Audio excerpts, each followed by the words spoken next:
and we are seeing a lot of knowledge and skills being exhibited by our young scientists, our young researchers, and we are also seeing a lot of expanded participation of industries and different players in this ASK show.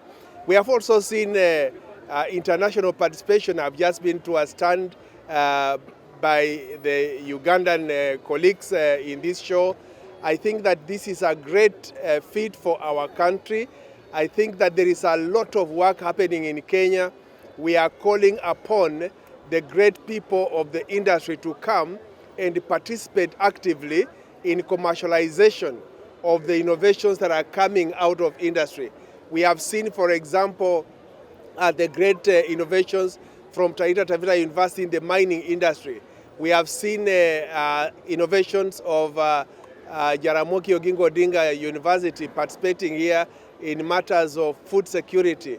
We have seen a lot more from Technical University of Kenya. We are seeing a lot more from industries producing products like dollar that we have seen around. We have seen great work being done by the Kenya Seed Company. And I think that what is happening in this country is peaking and launching into the Vision 2030 of our country.